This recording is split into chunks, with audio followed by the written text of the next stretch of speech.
kind of just want to talk about the transition moment that I'm in, that I feel like a lot of people will find themselves in and can struggle a lot to get to the other side, or to feel like everything hasn't been reset. And I'm sorry for my voice cracking. Man, I just feel like you feel more emotion when you say it out loud than what you truly ever thought.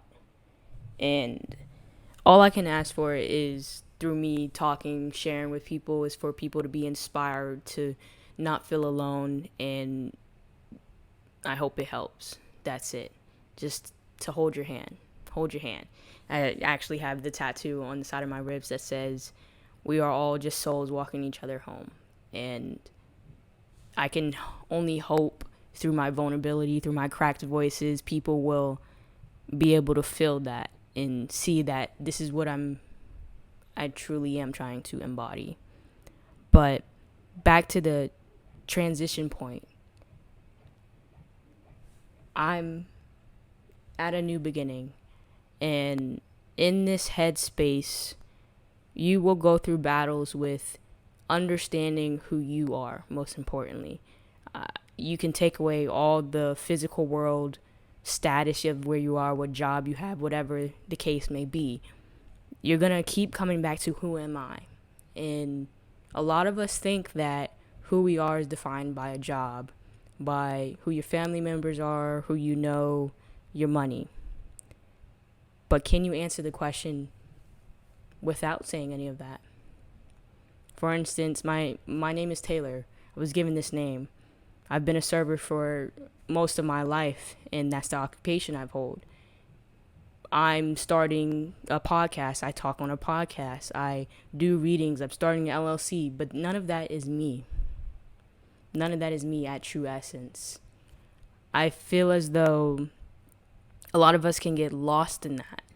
And, even spirituality saying, how do I find my purpose? And this is my purpose, and that's who I am. It's not the case. I feel that we need to come to an understanding that things like this podcast, it's not me. End all be all. I'm always going to want something more in that egoic state of mind, but there is an understanding that my podcast can help me feel connected to who I am. I'm going to say that again.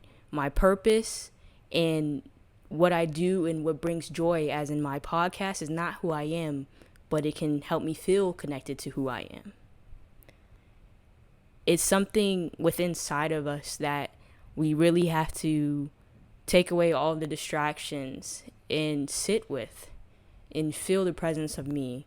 Whether that's you've gone to a great spiritual retreat and you feel all these great things, you meditate, you feel all these great things, you're in a relationship, you feel love, you feel all these great things.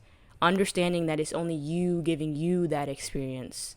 And that's the beautiful thing that comes with these transition moments, because you're so vulnerable that you feel so low, but you have no choice but to take away all the distractions to get back to you. And I've been on a spiritual awakening for, we could say, 4 years now. 4 or 5 years now. And it's just been so many ups, so many downs, so many slipping back to the facade, not seeing the veil, not being conscious. And it can feel like everything is stacked up against you. It can feel like you just slip into victim consciousness. You don't understand the presence of now, even though I've read all the Eckhart Tolle, New Earth and Now. So end all be all is, it's not just these texts that we read that's going to get us there. It's finding freedom within us. We have to do something within us to feel at peace. And I actually recently listened to part of this podcast, and I think his name was Michael something. He's well known, but he basically said It's the moment you realize that everything is okay and you stop battling or stop listening to the mind. And yes, we all know this. We've gone through, oh yeah, the mind is not you. It's just your thoughts. You're the observer. Like, yes, we know all this, but it's kind of layers that we have to bury and sink into over and over and over and over along our journey. And it's honestly like we see people talk about this, like these people we're learning from, Eckhart Tolle, all the higher thought learning people just speak about it and just cool, like, but they're not talking about their struggles, or we're not seeing them through the process of it. And I'm going through the process of it, and it is not pretty because it just seems like you will take 5 steps and then go 2 steps backwards. But it's a part of the journey. And initially, you're going to feel guilt, you're going to feel sorrow, you're going to feel all these things. And then it just becomes part of the experience. You start to free yourself from that. And you start to understand that at every moment, everything is okay. Once you realize that all you want for yourself, for you, taking away all those things that you think make you you, all you want is to be okay. Oh, I want this job. No, you want to be okay. Oh, I want this money. You want to be okay. All of it stems from wanting to be okay, to be safe. And honestly, that's why we go through so much. A lot of us are uncovering childhood wants and needs, and it's so much goes into it with the forwarding understanding of the psychology behind it. But the goal is to just get conscious in who you are, and that will be the biggest blessing in your life. But the question we struggle with is, how do we do that, especially if we keep going in then out, then in then out of consciousness, like me. Like, I can tell you that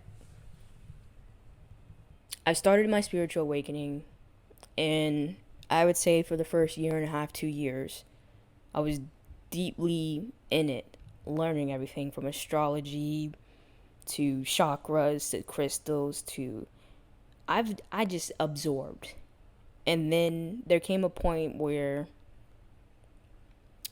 I had relocated to Atlanta. I was in a new city, and I was learning a lot about myself because when I was a younger child, I always felt a little bit different from the crowd, whether that's an expression of sexuality, not just like queerness, but also like asexuality, demisexuality. That's something I had to come to terms with. Not a lot of people understood things like that, even more than gay, LGBTQ, like lesbian, all that, bi. Those were more familiar even than what I was experiencing in myself. And so just feeling so different, and then also feeling like there was something missing, like my spirituality, and then receiving that, understanding it, I delve into it, but I've also stayed away from, I would say, physical expressions, material expressions, just because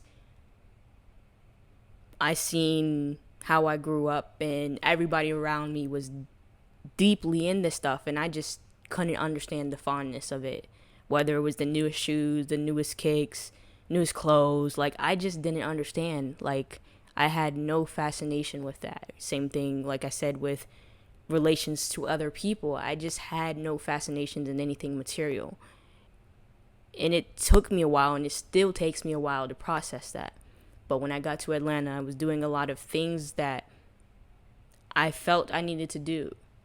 I needed to go socialize, just try and be myself. Of course, I didn't push any boundaries of where I energetically was, but I kind of fell back to sleep in my consciousness and kind of just allowed myself to have that year and a half of just experience of just living, because I'd felt unconsciously conscious growing up. Like I was in a zombie movie, then I got activated, then I was learning, then I went unconscious.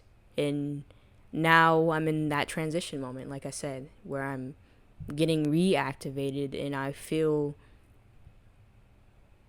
that a lot of people need to hear this, that it's not cut white, it's not pretty, that just talking about my experience will help somebody understand and see it and be it.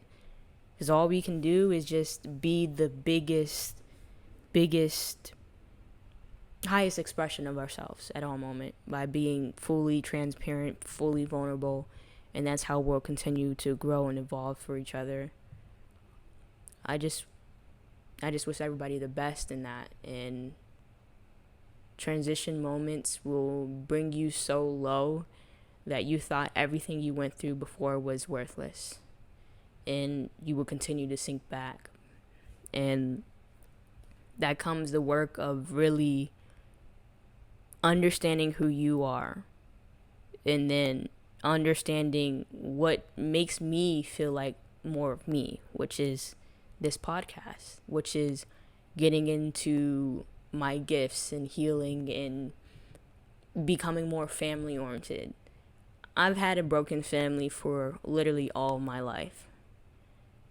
I grew up with a single mom, and all I really knew around me was a disabled grandma and an aunt.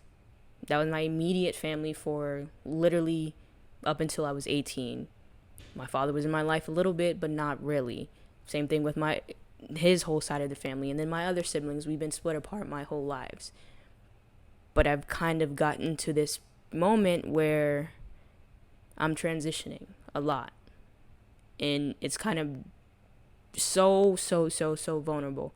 But it's so healing. It's so pivotal.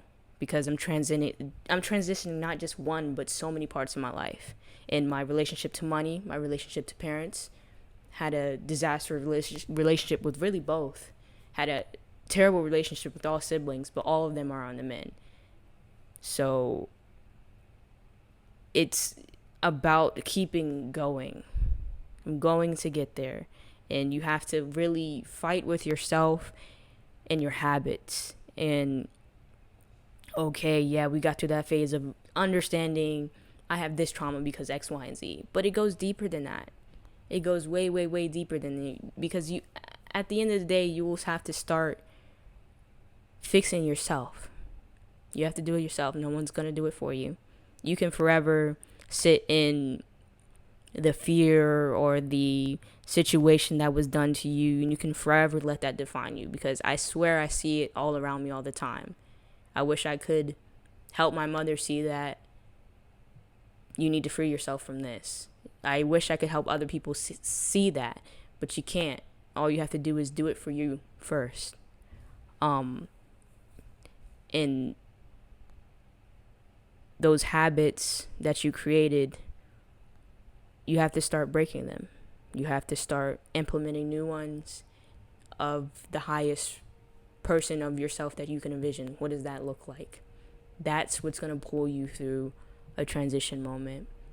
And I guess that's really what I would leave today with, is you need to enter and exit your transition moment so empowered, because it is brought to you for a reason, and it's brought to you to cultivate you even more and let your light shine even brighter. I guess that's all I have for Transcendental Talks with Tay for today.